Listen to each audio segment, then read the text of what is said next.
Hey Fresh Coast fans, welcome back to Gamer Sanctuary, Flint, Michigan. This is week 3 of the New Territories campaign.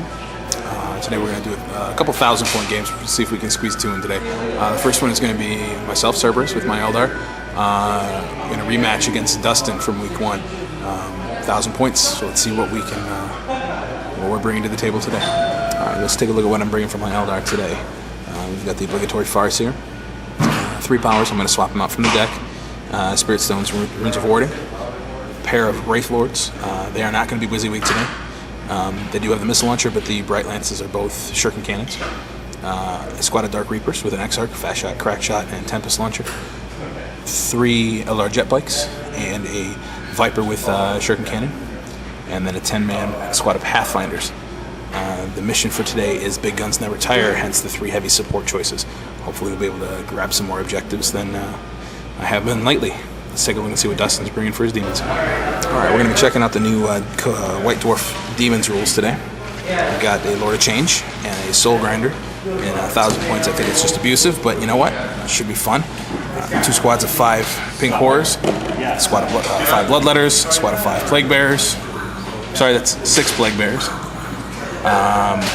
2 squads of 3 Flamers, and 2 Steeds of Slanesh. Let's get a quick shot of the table before we roll for deployment, and Warlord traits and Psychic powers. Kind of an interesting deployment here. I seem to be the only player here at Gamer Sanctuary who loves to put rivers and lakes on the board. I just think it's much more scenic, and that's usually what I go for with my tablescapes. Lots of woods up here on the hill, a couple of ruined buildings, more ruins on the hill. Should be lots of places for me to take some cover, and whether that first turn deep strike that Dustin always seems to have some serious luck with.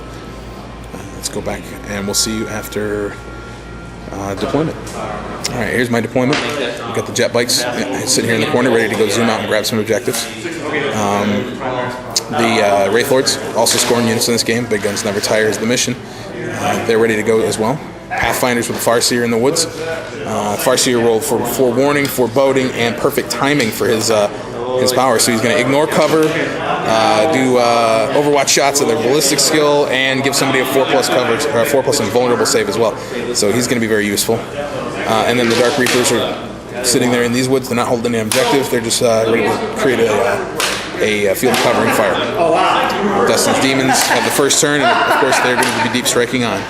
As far as Warlord traits, mine's pretty useless. My outflanking units get acute senses, but his is very good for Demons, a +1 inch to assault roll distances. So we'll see if it actually comes into play this time. Last time it didn't help me at all. Alright, so we'll tune back in after Dustin's deep striking. Top of turn 1, Dustin gets the wrong wave in, fortunately for me, so let's see if I can't take out some of these small units before the Flamers rip through everything I've got. The Plague Bearers managed to land right where he wanted them, pretty close to the objective, but still in cover. Everything else scattered, but not too badly. This squad of horrors is running back towards the objective here, all the way towards the back end of the table, and the others are all advancing on me. The Bloodletters have my Reapers in sight, and the other squad of horrors shot a bolt of change at the Wraith Lord and failed to wound. So let's see if I can return some fire. Oh, we do have night fighting in effect for turn 1. Alright, bottom of turn 1, we see what some Eldar shooting can actually do for a change. Reapers took out 3 of the Bloodletters, and the Viper took out another one, leaving 1 lone Bloodletter to stare down the Wraith Lord. He actually changed his target and decided to shoot at the horrors over here. Took out 1 with a Shuriken Cannon. The Pathfinders have perfect timing and foreboding up, so they're ignoring cover, shooting at the Plague Bearers. I rolled 6 1s on their shooting attack, so needless to say, I only inflicted 1 wound overall, and he made it as invulnerable save easily. Jet bikes moved over. This Wraith Lord is out of the 6-inch range, so he's suffering from right side. He's a little confused right now. So now we're going to go into top of 2, and let's see what Dustin can get for some reserves. All right, top of turn 2, Dustin gets some reinforcements, the Soul Grinder and the Steeds. Steeds, yes. Steeds come in. I can never remember. Fiends, I'm sorry. I keep calling them Steeds. I can never remember what they're called. Maybe I should pay attention to my opponent's codex every now and then. The Fiends come in. They took up a position on the hill. They're going to be trying to push on my objectives because they are not scoring units today. The Soul Grinder is, so he's going to kind of hang back, I think, and guard that objective. Meanwhile, he shot his phlegm shot and took out my entire 3-man squad of jet bikes. Failed to penetrate the armor on the Viper, and Viper also took a shot from the Horrors, and that missed as well. Wraith Lord also took another shot, and again from the bolt of change, and that failed to wound. Toughness 8 is remarkable. So let's see if I can't take out some more of his units and get ready for those flamers to come in. All right, bottom of 2, Farseer, forewarning and perfect timing back up on the Pathfinders. They used the perfect timing to take some shots at the Plague Bearers. Managed to only kill 1. I did 6 wounds on him. Nobody. Dustin had a remarkable run of saves towards the end of the shooting phase. Beginning of the shooting phase, however, wasn't all that great for him. The Viper came up and took out the last Bloodletter. The Reapers annihilated the back Pink Horror squad. But the second squad survived all the fire. I believe it was 6 armor saves from the Wraith Lord here. And then the Wraith Lord failed his assault. And that Wraith Lord took a crack missile shot at the Soul Grinder and failed to do anything to him. So let's see if those Flamers can finally come in this turn. Alright, the deep striking Flamers finally came in. This squad tried to come close to the Pathfinders and scattered back at 11 inches. Managed to, I think, take a couple shots and not do a whole lot against... oh no, I'm sorry. This squad shot the heck the Dark Reapers. They killed 3 of them. But they held with their leadership test. These guys deep struck in and hit the Wraith Lord in the back with flamer shots. Took off 2 wounds. And then the Beast came in and charged. The Wraith Lord's Overwatch fire from the 2 flamers actually took out 1 of them. Combat, the Fiend did no wounds, and the Wraith Lord did a wound in return, but of course, since he's a demon, he's Eternal Warrior, doesn't suffer instant death. I believe it was the Lord of Change, ripped off a couple hull points. Oh, no, I'm sorry, it was the Pink Horrors ripped off the hull points on the Viper and wrecked it. Lord of Change shot at the Wraith Lord, did nothing. And the Soul Grinder backed up, took a shot at this Wraith Lord, and took off from single wound. So let's see what kind of defense I can mount next. Eldar Return Fire was not nearly as good in turn 3. Not nearly as good as I needed it to be. The Wraith Lord turned around, shot at the Flamers, actually managed to kill 2 of them. The Dark Reapers put a wound on the Flamer as well. That's why there's only 1 left here. This squad has 2 Flamers left, 1 with a wound. The new Flamers having 2 wounds I think are a lot more survivable. The 5-up invulnerable save is not as good as the 4, but I think I'll take having 2 wounds. The Wraith Lord and the Fiend tied combat again. Fiend made his invulnerable save and failed to hurt the Wraith Lord, but then he used hit and run to get out, and now he's about to threaten the Dark Reapers. Plague Bearers are still sitting there.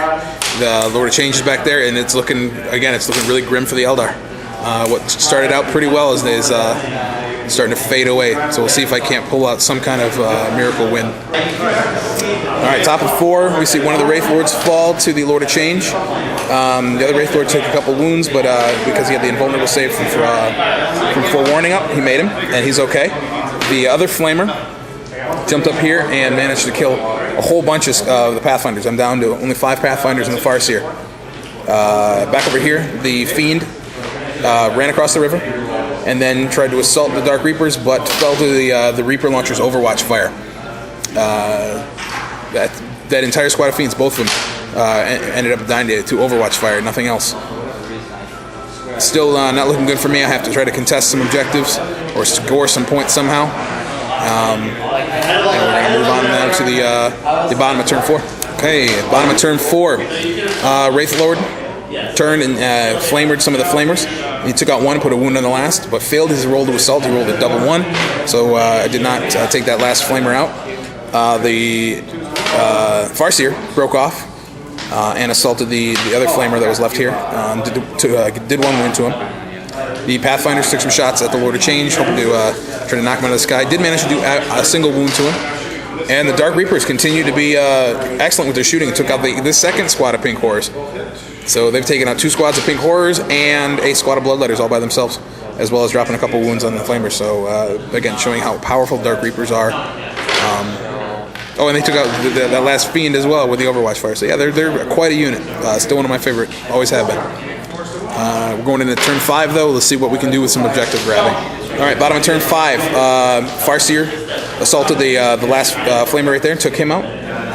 The Reapers took out a couple of the Plague Bearers, but there's still enough of them.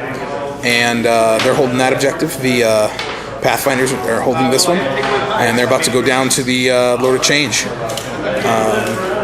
Soulgrinder's still way in the back holding his objective, and he's just happy. Happy not to be taken out. Let's see, we did roll a game. We'll go on into turn 6. So we'll see you at the bottom, or excuse me, at the end of top of turn 6. All right, top of 6 went really fast. Plague Bearers camped on the objective, so did the Soulgrinder. And the Lord of Change jumped in and managed to only kill one Pathfinder. The Pathfinders do have the forewarning psychic power up, so they have their invulnerable save, which managed to keep one more alive. Unfortunately, strength 3 is enough to wound toughness 6, so they can't do the our weapons are useless rule and just back out and then regroup. So they have to stay in there and fight. So we'll see if the Farseer can get in there and give them a hand in some way. Meanwhile, the Reapers are going to take shots at the Plague Bearers and hope to take them out completely. With some lucky shooting, maybe we can. Go to bottom of 6. Bottom of 6, things continue to get a little hairy. Reapers took out one more Plague Bearer, hit him a bunch of times, but Feel No Pain rolls were coming in handy. The Farseer assaulted in and hit the Lord of Change. Lord of Change struck him back. Both dealt wounds, but both made their invulnerable saves. The Pathfinders actually managed to hit and wound him twice, but again, made an armor save. So a net total of 1 Plague Bearer down for the turn. But we did roll, and the game is going to continue and go on to turn 7. So this is the last chance I'm going to have to make up some points. This is definitely the closest Batrep game I've been involved in yet. I've almost forgotten to film it a couple times.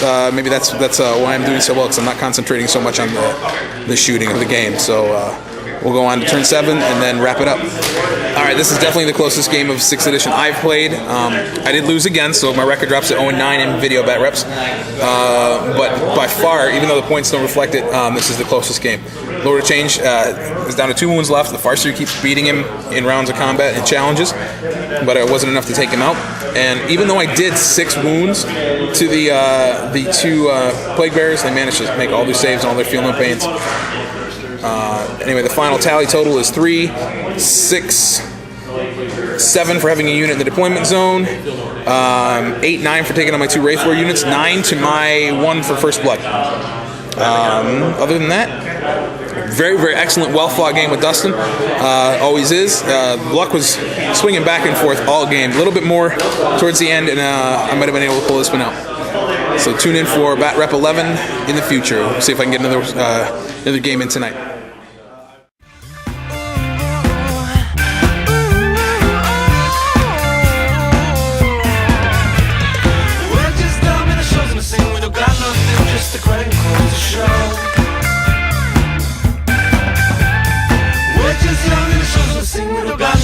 Just a credit